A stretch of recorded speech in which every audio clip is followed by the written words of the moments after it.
So I'm going to show you how to do French knots, and let me zoom in a little bit here. And you see the dots right here, so we're going to do one French knot here and one French knot there. And we're going to use 2 strands of white thread.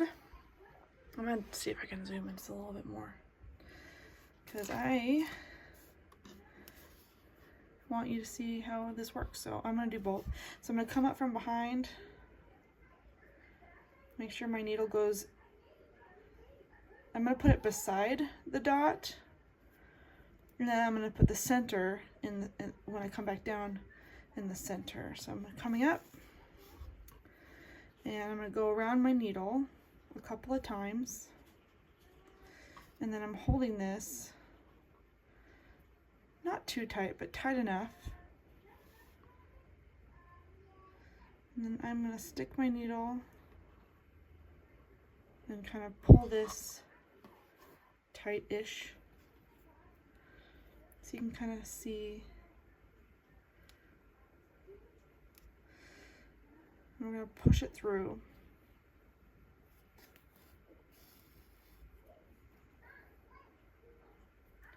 Okay, there's our first French knot. And we're going through 1, 2, 3 layers of felt, so it should not be too loose. If your French knot is too loose, you may have to redo it. I have had French knots be too small as well, so keep in mind of that. Let me grab my scissors. Some kits will tell you to do 1 strand. I do a minimum of 2 strands just to make sure that it doesn't get swallowed up in the felt. So let's do another one. If I can get this knotted here. So we're going to do one more on the other side. Come up from the bottom, come to the side, just slightly towards the edge of the eye, and then you're going to put the needle in the middle.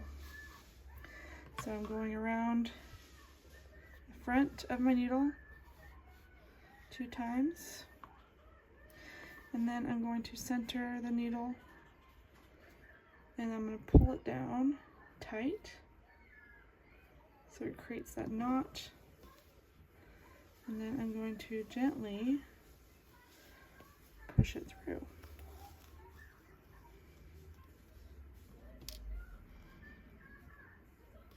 There we go. How cute! It's amazing how just one little French knot can really make the face pop. So that's how you do French knots.